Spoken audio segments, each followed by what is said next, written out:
Hello जी, welcome back to our channel. तो आज के वीडियो में हम लोग करने वाले अपने लीड कोड का 3904। और ये जो प्रॉब्लम है ये आज के कंटेस्ट का प्रॉब्लम है, वीकली कंटेस्ट 498 का। और कहेंगे कि मतलब पहले दो प्रॉब्लम जो है वो काफ़ी सेम सेम थे।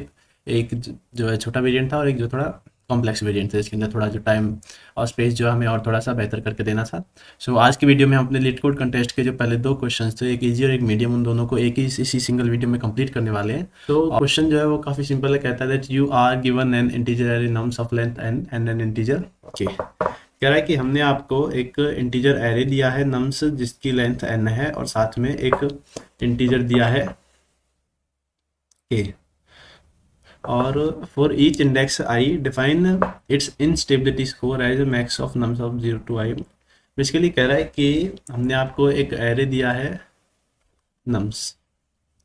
सपोज नम्स जो है मेरा वो है 5, 0, 1 एंड 4। कह रहा है for each index I, suppose मैं इस इंडेक्स पर खड़ा हूँ अपने i इक्वल टू 1 पर। For each index i define its instability score as maximum value from 0 to i inside my nums array. So suppose मैं i इक्वल टू 1 पे खड़ा हूँ, तो maximum value from 0 to 1 up to here, इस range में मेरी maximum value क्या है, सबको दिख रहा है साफ साफ, 5 है। And minus minimum in range i to n minus 1, और i से लेके n माइनस 1 तक जो मेरी मिनिमम वैल्यू है। मिनिमम वैल्यू क्या है, मिनिमम वैल्यू मेरी यही है इंडेक्स i पर, तो ये होगी 0। और एक और बात जो हमें यहाँ पर ध्यान में रखना है, दैट यहाँ पर जो हम देखेंगे, इसको थोड़ा मैं दिखाता हूँ जूम करके। यहाँ पर हमारी जो रेंज है इसमें लिखा है नम्स ऑफ 0 to i। यहाँ पर हमें i को इस रेंज के अंदर भी इंक्लूड करना है, and similarly nums of i to n minus 1। ये i plus 1 to n minus 1 नहीं है, यहाँ पर भी हमें अपने i को इंक्लूड करना है। सो जो मेरा 0 होगा वो मेरे दोनों जो विंडोज़ बोले, दोनों पार्ट्स बोले, दोनों पार्ट्स के अंदर इंक्लूड होगा। वो इसके अंदर भी इंक्लूड होगा और वो इसके अंदर भी इंक्लूड होगा। आई होप ये बात आप लोग को अच्छे से समझ में आई होगी। और अगर मैं इसका instability score for i equal to 1, इसका अगर मैं इंस्टेबिलिटी स्कोर देखता हूँ तो आएगा मेरा 5 माइनस 0। सिमिलरली हम अपने बचे हुए इंडेक्सेस के लिए भी निकाल सकते हैं। सपोज मैं अगर i इक्वल टू 0 पे खड़ा हूँ तो i इक्वल टू 0 तक, यहाँ तक मैक्सिमम वैल्यू क्या है 5, और बची हुई रेंज में टू हियर, यहाँ पे मुझे 5 को भी इंक्लूड करना है। सो बची हुई रेंज मेरी ये है। इसके अंदर अगर मैं देखूँ मिनिमम वैल्यू क्या है, तो मिनिमम वैल्यू है मेरी 0। सो i इक्वल टू 0 के लिए मैं देखूँ तो मेरा जो स्कोर आएगा वो आएगा 5 माइनस 0। सिमिलरली अगर मैं अपने i इक्वल टू 2 के लिए चेक करता हूँ, अगर मैं इक्वल टू 2 के लिए चेक करूँगा तो मैं चेक करूँगा कि 0 से 2 तक मैक्सिमम वैल्यू क्या है 5, एंड 2 से 4 तक मिनिमम वैल्यू क्या है 1। So for i equal to 2 मेरा जो इंस्टेबिलिटी स्कोर आएगा वो आएगा 5 minus 1 equal to 4। I hope ये बात आप लोग को अच्छी समझ में आई होगी।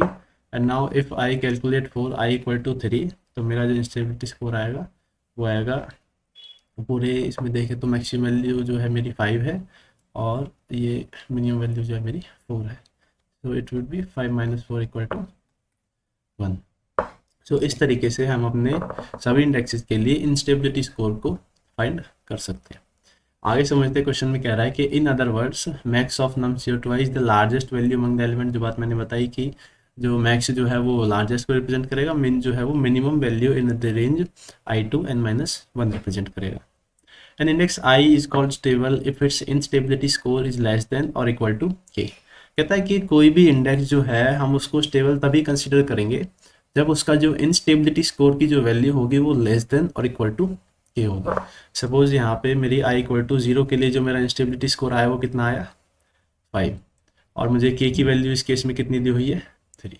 तो मैं कहूँगा कि ये जो है मेरा इन जो है स्टेबल, इसको मैं स्टेबल इंडेक्स में इसको नहीं कह सकता क्योंकि इसकी जो इंस्टेबिलिटी स्कोर की वैल्यू है वो मेरी k से थोड़ी ज़्यादा है। सिमिलरली अगर मैं i इक्वल टू 1 के लिए बात करूँ, यहाँ पे वैल्यू 5 है, वो भी ज़्यादा है, सो इसको भी नहीं बोल सकते। सिमिलरली अगर आई इक्वल टू 2 के लिए मैं चेक करूँ तो यहाँ पर इंस्टेबिलिटी स्कोर है मेरा 4। 4 जो है वो 3 से ग्रेटर है, सो इसको मैं नहीं बोल सकता। But I equal to 3 index पे जो मेरा इंस्टेबिलिटी स्कोर आया है वो कितना आया है, 1। So here I can say that the value of my instability score is less than or equal to, okay, because I know that 1 is less than equal to 3, so I can say that my I equal to 3 is a stable index. So this is my stable index. और उसके बाद कह रहा है question में, return the smallest stable index if no such index exist, return -1। कह रहा है जितने भी पॉसिबल स्मॉलेस्ट इंडेक्सेज हैं उन सब में से आप हमें स्मॉलेस्ट स्टेबल इंडेक्स बताइए, और कोई भी अगर स्मॉलेस्ट स्टेबल बेसिकली अगर कोई भी स्टेबल इंडेक्स हमारे एरे के अंदर प्रेजेंट नहीं है तो आप -1 रिटर्न करा दीजिए।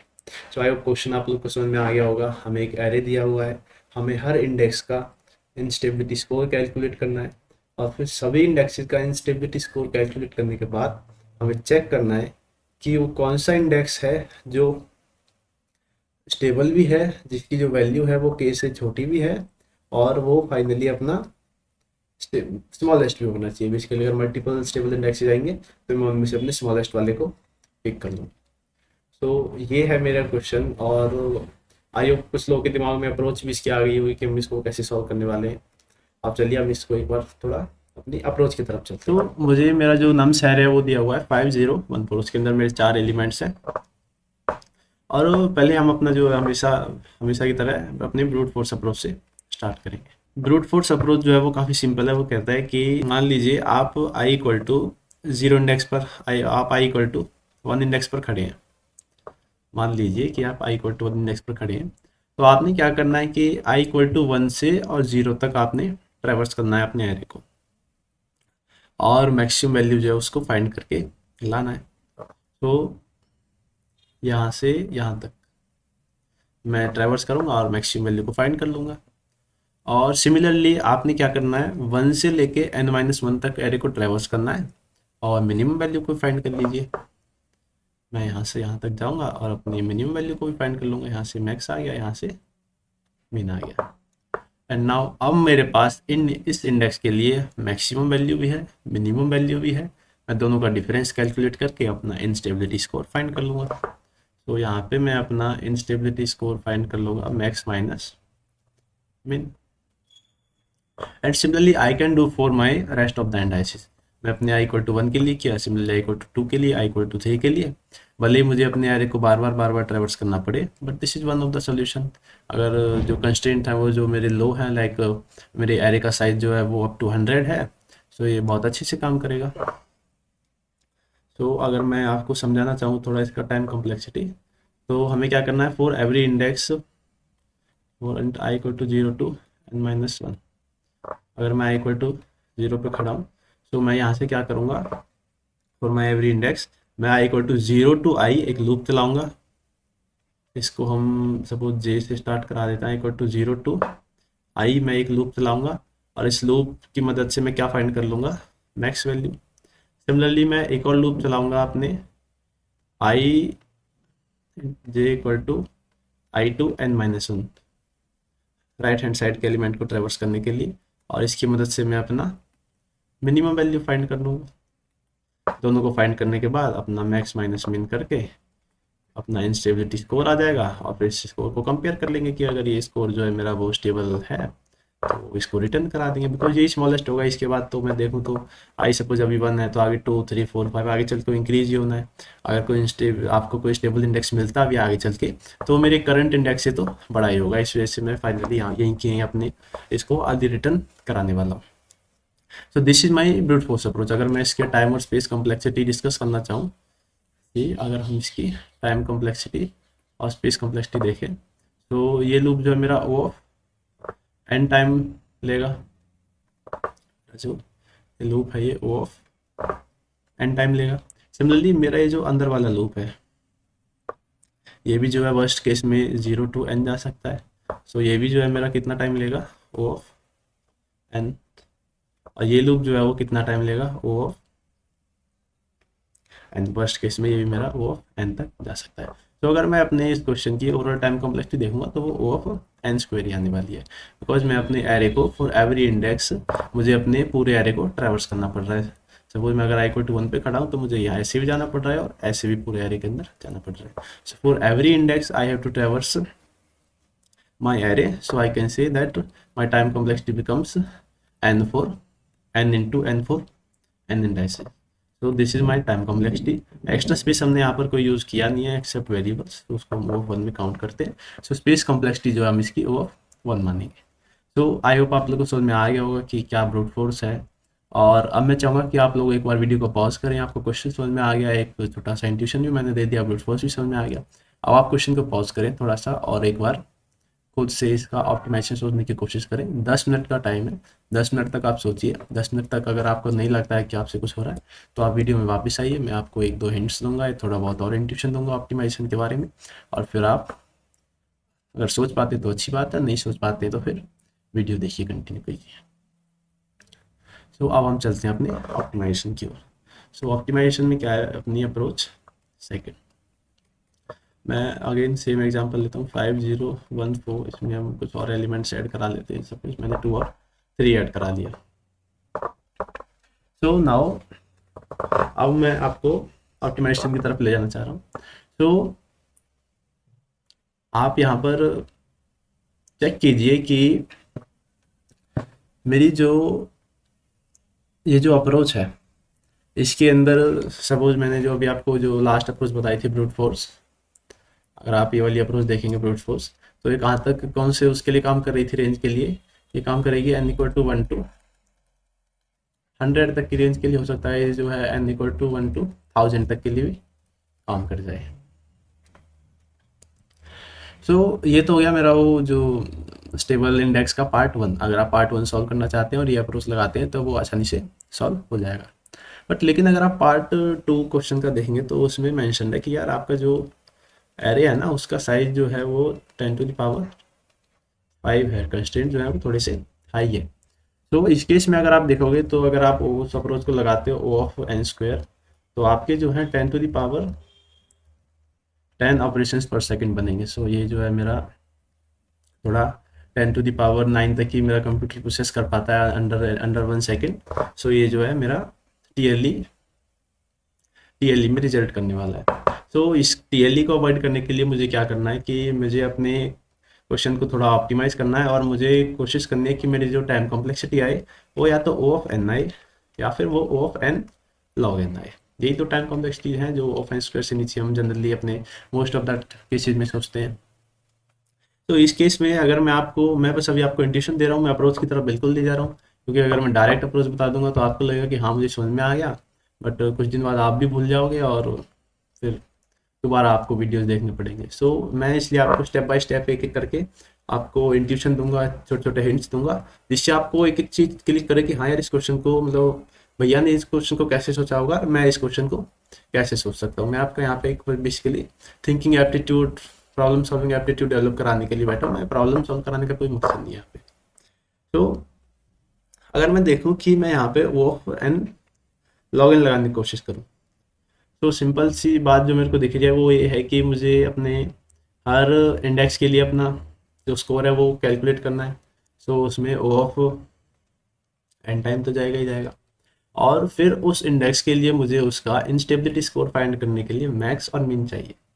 तो अगर मैं चाहता हूँ कि मेरी time complexity of n log n आए, तो उसके लिए मुझे ये कोशिश करनी है कि यार मैं इसमें ऑफ लॉग इन समझ के सोच के सुन के क्या आता है दिमाग में कि कहीं बाइनरी सर्च लग रहा होगा यार। तो इस सिचुएशन में देखिए आप क्वेश्चन में, और आप खुद से सोचिए कि क्या आप इसमें कहीं बाइनरी सर्च लगा सकते हैं। तो बाइनरी सर्च की पहली कंडीशन क्या होती है? बाइनरी सर्च की पहली कंडीशन होती है कि यार मेरा जो एरे है वो सॉर्टेड होना चाहिए। अगर मैं बाइनरी सर्च लगाना चाहता हूँ तो मेरा एरे क्या होना चाहिए? सॉर्टेड। यहाँ पर जो है मेरा जो एरे है वो सॉर्टेड तो है नहीं, सो मैं बाइनरी सर्च तो नहीं लगा सकता। फिर कुछ लोग कहेंगे कि यार सॉर्टेड नहीं है बट आप सॉर्ट कर तो सकते हो, सॉर्ट कर लो इसको। सॉर्ट क्यों नहीं कर रहे आप? सो मान लीजिए अगर मैं इस एरे को सॉर्ट कर देता हूँ, सो मेरा एरे क्या बन जाएगा? 0 1 2 3 4 5। ओके, तो इस केस में मैक्स और मिन फाइंड करना तो काफ़ी आसान हो गया। सपोज अगर मैं इक्वल टू 2 पे खड़ा हूँ सो इस रेंज में अगर ये इंक्रीजिंग ऑर्डर में है तो मैक्सिमम वैल्यू क्या होगी ये, और बची हुई रेंज में मिनिमम वैल्यू क्या होगी ये। बट अब यहाँ पर चेक कीजिए कि आपके जो एलिमेंट्स हैं उनका जो रिलेटिव ऑर्डर है वो चेंज हो गया। इनिशियली ये 3 जो है वो, इनिशियली यहाँ पे देखिए 4 जो है वो 2 के पहले आ रहा था। सो कहीं ना कहीं अगर हम देखें तो ये मैक्सिमम में कंट्रीब्यूट कर सकता था, 5 की वजह से नहीं कर पाया, बट एटलीस्ट अगर 5 नहीं होता तो ये कंट्रीब्यूट कर सकता था। बट नाउ सी, अब यहाँ पर 2 के केस में क्या है, 4 जो है वो राइट में चला गया। अब अगर सपोज 5 नहीं भी होता और हम शॉर्ट कर देते तो 4 राइट में चला जाता, और ये 2 के लिए मेरा जो इंस्टेबिलिटी स्कोर है उसको अफेक्ट करता है, क्योंकि मैक्सिमम वैल्यू जो है 4 ना के अब 1 आ रही है। सो कहीं ना कहीं एलिमेंट्स को सॉर्ट करने से मेरे जो एलिमेंट्स का जो पोजीशन का जो रिलेटिव ऑर्डर है वो चेंज हो रहा है, जिसकी वजह से अगर मैं अपना इंस्टेबिलिटी स्कोर कैलकुलेट करूँगा तो वो भी मेरा जो है वो गड़बड़ होके ही आएगा, वो ठीक ठाक नहीं आएगा। और इसमें एक और चीज़ नोटिस करने वाली ये है कि अगर मैं इसको सॉर्ट कर देता हूँ तो मैं स्मॉलेस्ट इंडेक्स का भी नहीं फाइंड कर पाऊंगा, क्योंकि पोजीशंस का रिलेटिव ऑर्डर चेंज हो गया सारे एलिमेंट्स का। तो सारे के सारे अपना स्कोर भी गलत आएंगे, स्कोर गलत आएंगे तो हम स्टेबल और अनस्टेबल डिसाइड नहीं कर पाएंगे। तो सॉर्ट करना is a very very very bad thing. इस सिचुएशन में हम सॉर्ट करने का सोचेंगे भी नहीं, क्योंकि रिलेटिव ऑर्डर चेंज हो जाएंगे और इंस्टेबिलिटी स्कोर फिर आप कुछ भी करके नहीं फाइंड कर पाएंगे। तो पहली बात तो हमें ये समझ में आ गई कि क्या यूज़ नहीं करना है। तो यहाँ पर ओ ऑफ एन लॉग एन की तरफ तो जाना थोड़ा मुश्किल है, एन लॉग एन की तरफ तो नहीं जा सकते। बचता क्या है फिर हमारे पास बचता है ओ ऑफ एन। तो अगर हम ओ ऑफ एन के अंदर अपने इस क्वेश्चन को सॉल्व करना चाहते हैं तो यार ओ ऑफ एन टाइम तो मेरा उसी में लग जाएगा, इसको हर एलिमेंट को ट्रैवर्स करने में। सपोज मैं एक लूप चलाता हूँ जो मेरा हर एलिमेंट को चेक करेगा। बेसिकली मैं एक बार आई इक्वल टू 0 के लिए इंस्टेबिलिटी स्कोर फाइंड करूंगा, फिर 1 के लिए, 2 के लिए, सिमिलरली सारे एलिमेंट के लिए इंस्टेबिलिटी स्कोर फाइंड करूंगा। तो यार ओ ऑफ एन टाइम तो मेरा यही लूप ले जाएगा। तो क्या इसका मतलब मुझे मैक्सिमम और मिनिमम को ओ ऑफ 1 के अंदर फाइंड करना पड़ेगा? जी, यही कैच है क्वेश्चन का कि आप जो है मैक्सिमम और minimum value in respective ranges आपको ओ ऑफ 1 टाइम के अंदर फाइंड करनी है। सपोज अगर मैं आई इक्वल टू 1 इंडेक्स पर खड़ा हूँ तो मुझे पता होना चाहिए कि यहाँ तक और इससे पीछे के जितने भी एलिमेंट्स हैं उनके अंदर मैक्सिमम वैल्यू क्या है, और उसके राइट साइड में जितने भी एलिमेंट्स हैं उनके अंदर मिनिमम वैल्यू क्या है। अगर मैं एक वैल्यूज़ को पहले ही स्टोर करा के कहीं रख लूँगा तो काफ़ी आसानी होगी और हम इनको ओ ऑफ 1 टाइम के अंदर एक्सेस भी कर पाएंगे। तो यही मेरे क्वेश्चन का कैच है। अब आप सोच रहे हो कि यार ये मैक्सिमम और मिनिमम वैल्यूज को बोल तो दिया ओ ऑफ 1 में फाइंड करना है, बट करेंगे कैसे? अब मैं थोड़ा उसकी तरफ चलते हैं। मान लीजिए एरे जो है आपका ये है 5 0 1 4 2 3। तो मैं कहता हूँ कि यार आप सपोज यहाँ से स्टार्ट कीजिए, आई इक्वल टू 0 से स्टार्ट कीजिए, और आपको करना है कि आपको मैक्सिमम वैल्यू अपना स्टोर करा के रखनी है कि यार इस इंडेक्स तक मेरी मैक्सिमम वैल्यू क्या है। सो यहाँ पर देखिए आपकी मैक्सिमम वैल्यू क्या है, करंटली 5 है। सो मैं स्टोर कर लूँगा कि यार आई इक्वल टू 0 के लिए मेरी वैल्यू कितनी है, 5। एक और एरे ले लेंगे इसके अंदर स्टोर कराने के लिए, सपोज इसको मैक्सी नाम दे देंगे। सिमिलरली इसके बाद मैं आगे जाऊँगा आई इक्वल टू 1 पे। अब मेरी रेंज जो है क्या हो जाएगी, आई इक्वल टू 0 टू, जैसे ही मैं आई इक्वल टू 1 पे आऊँगा मैं देखूँगा कि यार क्या ये एलिमेंट मेरे जो करंट मैक्सिमम वैल्यू से बड़ा है या छोटा है। करंट मैक्सिमम वैल्यू क्या होगी, 5। तो जैसे ही मैं 0 पे आया मैंने चेक किया कि यार ये जो है 5 से बड़ा है क्या। अब तक मेरी मैक्सिमम वैल्यू कितनी है, 5 है। तो देखेंगे कि यार नहीं, 0 तो जो है 5 से छोटा है। तो इसका मतलब इस रेंज में अभी तक मैक्सिमम वैल्यू क्या है, मेरी 5 ही है, और आई इक्वल टू 1 के लिए भी क्या स्टोर होगा, 5 स्टोर होगा। उसके बाद जो है आई मेरा 2 होगा। जैसे ही मेरा आई इक्वल टू 2 हुआ मेरी रेंज एक्सपेंड हुई, रेंज के अंदर एक और एलिमेंट आया। जैसे ही एक और एलिमेंट आया मुझे चेक करना है कि ये जो नया एलिमेंट मेरी रेंज के अंदर आया है क्या ये मेरे करंट मैक्सिमम से बड़ा है या छोटा है। अगर ये मेरे करंट मैक्सिमम से बड़ा है तो वो मैक्सिमम वैल्यू बन जाएगी। अगर ये छोटा है तो मेरी जो करंट वैल्यू मैक्सिमम है वही मैक्सिमम रहेगी। इसी यहाँ पर 1 इंक्लूड होगा, 1 जो है 5 से छोटा है, तो हम पर यहाँ पर कहेंगे कि अभी तक मेरी मैक्सिमम वैल्यू जो है 5 ही है। सिमिलरली 4 आएगा जब भी मैक्सिमम वैल्यू 5 ही रहेगी, और सिमिलरली 2 और 3 के केस में भी मेरी मैक्सिमम वैल्यू जो है 5 ही रहेगी। So this way I can find maximum value in range 0 to I for every ith index, और ये जो ऑपरेशन है वो 1 के अंदर मैं करा सकता हूँ। सिमिलरली अब मैं बोलूँ कि आप एक काम कीजिए, आप suppose I equal to 4th index पर खड़े हैं और आप मुझे 0 से 4 तक की जो रेंज है इसके अंदर मैक्सिमम वैल्यू बता दीजिए। तो आपने सिंपली क्या करना है, यहाँ पर 4th इंडेक्स के ऊपर जाना है, 0 1 2 3 4, ये 4th इंडेक्स है, आपने 4th इंडेक्स के ऊपर जाना है और जो मैक्सिमम वैल्यू है, जो भी वैल्यू मेरी वहाँ पर स्टोर है वो रिटर्न करा देनी है। ये क्या रिप्रेजेंट करता है, 5 रिप्रेजेंट करता है maximum value in this 0 to 4 range. I hope ये बात आप लोग को अच्छे से समझ में आई होगी। सिमिलरली हम जो है मिनिमम वैल्यू को भी फाइंड करा के स्टोर करा सकते हैं। सपोज मेरा एरे जो है यही है 5 0 1 4 2 3। तो मैं I इक्वल टू 4 से स्टार्ट कराऊंगा और करंटली जो है एक वेरिएबल ले लेंगे जो कि मेरा मिनिमम वैल्यू स्टोर कराएगा। मिनिमम वैल्यू जो अभी मेरी रेंज जो है ये विंडो जो है 3 की है, सो कहेंगे कि यार इसमें 3 मैक्सिमम वैल्यू है। तो नाउ सी, ये मेरा एरे हो गया, हमने यहाँ पर 3 स्टोर करा लिया। अब जैसे ही मेरा आई जो है आगे बढ़ेगा, यहाँ पे आई इक्वल टू 3 पे आएगा, तो अब मेरी रेंज कितनी हो गई, आई इक्वल टू 3 to 4। सेम काम हमें यहाँ पर भी करना है। अभी तक की मेरी जो रेंज है उस रेंज के अंदर मेरी एक मिनिमम वैल्यू होगी, मुझे उस मिनिमम वैल्यू को कंपेयर करना है जो मेरा नया एलिमेंट आया उससे। अगर मेरा जो नया एलिमेंट आया है वो इस करंट मिनिमम से भी छोटा है, तो कहेंगे कि यार ये जो है ये और भी छोटा एलिमेंट आ गया, सो अब हम इसको मिनिमम कंसीडर करेंगे।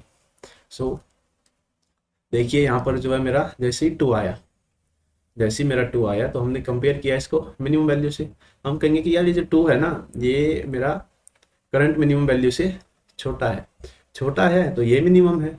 तो हम क्या करेंगे, 3 की जगह पे 2 स्टोर करा लेंगे। जैसे ही 2 स्टोर कराएंगे तो कहेंगे कि यार 2 स्टोर कराने के बाद मेरी जो रेंज है 3 से 4 की, इसके अंदर मिनिमम कौन है, 2 है। बट वहीं अगर मैंने जो एलिमेंट जो है इंक्लूड कराया है, अगर वो मेरे करंट मिनिमम से बड़ा है तो कहेंगे कि यार करंट मिनिमम जो है सेम ही रहेगा अभी इस रेंज में, क्योंकि जो एलिमेंट आया है ना वो करंट मिनिमम से बड़ा आया है। सपोज अगर यहाँ पे 4 अभी आता है रेंज में, सपोज मेरा आई इक्वल टू 2 हो जाता है और मेरी रेंज के अंदर 4 आता है, तो मेरी रेंज क्या बनेगी, 4 2 3। करंट मिनिमम कितना था, 2, नया एलिमेंट आया क्या, 4। जैसे ही 4 आया मैंने चेक कराया कि यार ये तो जो है मेरा 2 से बड़ा है, करंट मिनिमम से बड़ा है, तो मेरा जो टोटल रेंज होगी उसके अंदर जो मेरा एब्सोल्यूट जो मिनिमम होगा वो मेरा ग्लोबल मिनिमम जो होगा वो सेम रहेगा, वो चेंज नहीं होगा। तो इसके लिए भी मेरा जो मिनिमम है वो 2 ही रहेगा। उसके बाद रेंज के अंदर 1 आएगा, देखो 1 जो है वो 2 से भी छोटा है, तो 1 4 2 3 के अंदर सबसे छोटा एलिमेंट किसको कंसीडर कर लेंगे हम, 1 को। सो इसके लिए 1 स्टोर कराएंगे। उसके बाद देखो 0 आएगा, 0 जो है सबसे छोटा है, सो करंट मिनिमम जो है 0 हो जाएगा, सो यहाँ पर 0 स्टोर करा लेंगे। फिर यहाँ पर देखेंगे कि 5 है और जो 5 जो है वो मेरा 0 से बड़ा है, तो मेरा जो करंट मिनिमम है वो 0 ही रहेगा। सो this way I can store कि मेरी फॉर एवरी इंडेक्स आई से लेके n-1 तक की रेंज के अंदर मिनिमम वैल्यू क्या है, इसको हम मिनी का नाम दे देंगे।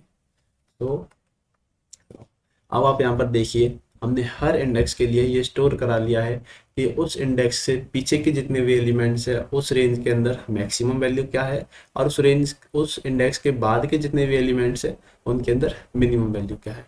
सो this way I can access maximum and minimum for every index in one time, जिसकी वजह से मेरी जो टाइम कॉम्प्लेक्सिटी ओवरऑल जो होगी वो कितनी हो जाएगी, वो n हो जाएगी फॉर n इंडेक्सेस।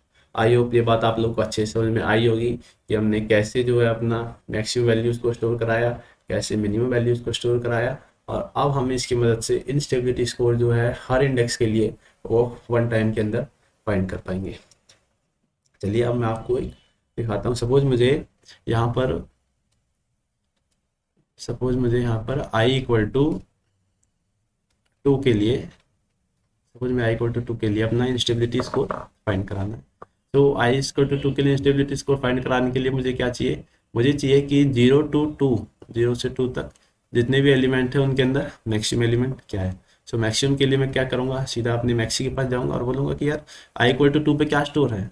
यहाँ पे आई हम आई इक्वल टू 2 पे बोलेगा कि यार आई इक्वल टू 2 पे 5 स्टोर है। 5 स्टोर है, इसका मतलब क्या है कि ये जो मेरी रेंज है 0 से 2 तक की, इस रेंज के अंदर जो मेरी मैक्सिमम वैल्यू है वो कितनी है, 5। So while calculating the instability score, मेरे जो मैक्सिमम वैल्यू होगी वो कितनी होगी, 5। यहाँ पर हमने मैक्सिमम वैल्यू को कितने, वो वन टाइम में निकाल लिया। यहाँ पर हमने एरे को रिवर्स नहीं कराया बार बार।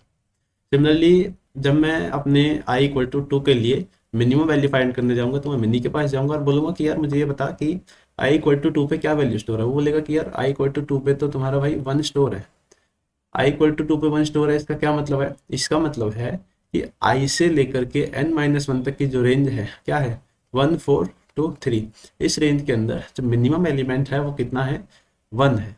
तो this way I can also find the minimum element in my i equal minimum element in my second range. So इसके अंदर मेरा मिनिमम एलिमेंट 1 हो गया और इसका इंस्टेबिलिटी स्कोर जो है कितना आ जाएगा, 4 आ जाएगा। देखिए अब एक्चुअल में हम अगर देखें इसका इंस्टेबिलिटी स्कोर, यहाँ पर अगर मैं खड़ा हूँ तो इस रेंज में मैक्सिमम एलिमेंट 5 है, मिनिमम एलिमेंट इस रेंज में जो है 1 है। अगर इंस्टेबिलिटी को फाइंड करेंगे तो वो 4 आएगा। देखिए ये जो है हर इंडेक्स के लिए ट्रू होगा। And this way we have covered our second approach. I hope ये अप्रोच जो आप लोग को अच्छे से समझ में आई होगी। अब मैं कहूँगा, गौर से सुनिए, अब मैं कहूँगा कि यदि आपने दोनों अप्रोचेज को अच्छे से समझ लिया, आपको अच्छे से समझ में आ गया है, तो अब आप जाइए और खुद से इसका एल्गोरिदम लिखिए। एल्गोरिदम लिखने के बाद उस एल्गोरिदम को कोड में कन्वर्ट कीजिए और खुद से कोड करने का एक बार कोशिश करें। क्योंकि मैं कोड कराऊंगा तो आपको लगेगा कि यार मुझे बड़े अच्छे से सब कुछ समझ में आ गया, बट वो एक्चुअल में समझ में आएगा नहीं। बस इसको सॉल्यूशन कंजप्शन बोलते हैं कि लाइक जो हम वीडियो देख रहे होते हैं, किसी को सामने कोड करते हुए देख रहे होते हैं तो हमें लगता है कि हाँ हाँ यार ऐसे हो गई चीज़ और हमें सब समझ में आता है, बट बाद में हम उसको 1 2 3 4 दिन बाद भूल जाते हैं। इसलिए कोशिश कीजिए कि आप खुद से इसका एल्गोरिदम बिल्ड करें और खुद से आप इसका कोड करें। अब हम चलते हैं कोड की ओर। अगर आपको नहीं कर पाते हैं तो फिर आप वहाँ से वीडियो को कंटिन्यू कर सकते हैं। इसको रीसेट करेंगे। अब हम इसका कोड करेंगे। तो सबसे पहले हम अपने एरे का साइज फाइंड करा लेंगे और उसके बाद हमें 2 एरे लेने, एक मैक्सी लेंगे जिसका साइज जो है n होगा और हमें इसके अंदर जो है मिनिमम मैक्सिमम वैल्यूज को स्टोर कराना है। सो हमें इसके अंदर इंट मिन स्टोर करा लेंगे। सिमिलरली एक मिनी एरे लेंगे और उसके अंदर इंट मैक्स स्टोर करा लेंगे। अब हम अपने एरे को कराएंगे ट्रैवर्स। यहाँ पर एक मैक्स वैल्यू ले लेंगे जो कि हमारा करंट मैक्स को स्टोर, करंट मैक्स बोल देते हैं इसको, -1 ले लिया, -1 नहीं, इसको नम्स ऑफ 0 ले लेते हैं इक्वल टू 0 के लिए, क्योंकि मेरा जो एलिमेंट होगा वो नम्स ऑफ 0 होगा मैक्सिमम। तो मुझे क्या कराना है, सबसे पहले चेक करना है कि मेरी जो रेंज है उसके अंदर जो एलिमेंट इंक्लूड हुआ है क्या वो एलिमेंट जो वो मेरा करंट मैक्स से बड़ा है या छोटा है। So current max will become max of current max comma my nums of I. Now my current max keeps the, मेरा जो करंट मैक्स है वो स्टोर कराता है क्या, maximum value in the range 0 to i। तो मैं इसको स्टोर करा लूँगा अपने मैक्सी एरे के अंदर। Maxi of i would become current max and similarly current min would become nums of 0 4 int। अब हम इसको पीछे से ट्रेवर्स कराएंगे i equal to n-1 to i greater than equal to 0 i minus minus and my current min would become minimum of current min comma nums of i. जो element range में आया वो अगर छोटा है तो उसको करंट मिन के अंदर स्टोर करा देंगे और मिनी ऑफ आई के अंदर स्टोर करा लेंगे अपना current minimum value in the range. So this वे हम अपना जो मैक्सिमम और मिनिमम का एरिया वो उसको बिल्ड कर चुके हैं। अब हमें क्या करना है, अपने एक्चुअल जो हमारा एरिया उसको ट्रैवर्स करना है, हर एलिमेंट के लिए इंस्टेबिलिटी स्कोर फाइंड करना है और चेक करेंगे कि अगर वो इंडेक्स जो है मेरा स्टेबल है तो उसको रिटर्न करा देंगे, अदरवाइज जो -1 तो रिटर्न करा देंगे। So now traversing our array. So int IS मैं इसको बोल देता हूँ इंस्टेबिलिटी स्कोर। इंस्टेबिलिटी स्कोर क्या होगा, मेरा maximum in range, maximum of i minus में मिनिमम ऑफ y, ये क्या होगा मेरा इंस्टेबिलिटी स्कोर होगा। अगर मेरा इंस्टेबिलिटी स्कोर जो है वो less than equal to k है तो मुझे क्या रिटर्न करा देना है अपना करंट इंडेक्स। अदरवाइज अगर मैं नहीं फाइंड कर पाया सभी एलिमेंट में से किसी को भी स्टेबल इंडेक्स तो मैं अपना माइनस रिटर्न करा दूंगा। सो आई होप कोड भी आप लोग अच्छे समझ में आया होगा। एक बार इसको रन करा के देखते हैं कहीं कुछ एरर तो नहीं है इसमें। और ये रन हो गया, इसको एक बार सबमिट करा के देखते हैं। अरे रॉन्ग आंसर इसने हमको दिया है, कह रहा है कि 4 3 10 10 और k की वैल्यू जो है 0 है, तो आपने आउट किया है -1, एक्सपेक्टेड जो है वो 2 है। कह रहा है कि सेकंड इंडेक्स जो है वो स्टेबल है। सो हमने यहाँ पर कहीं कुछ गलती की है क्या? हाँ, हमने यहाँ पर गलती की है कि हमने यहाँ पर करंट मिन को नम्स ऑफ 0 स्टोर करा लिया, जबकि हमें मिनिमम वैल्यू जो है नम्स ऑफ n-1 स्टोर कराना है। दोबारा इसको रन सबमिट करा के देखते हैं।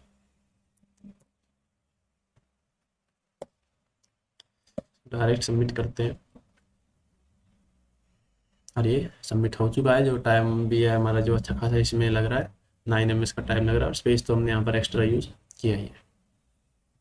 और अगर मैं आपको दिखाना चाहूँ यहाँ पर आप देखिए कि इसके जो टाइम कंस्टेंट है, एरे की जो स्पेस है वो अप टू 10⁵ है। सो ये हमने जो सॉल्यूशन लिखा है वो काफ़ी ऑप्टिमल है, और ये मतलब ठीक ठाक जो मेरा साइज़ का जो एरे है उसको भी कवर कर सकता है। और सेम सॉल्यूशन जो है आप अपने प्रीवियस क्वेश्चन जो है उसमें लगा सकते हैं 3903 में।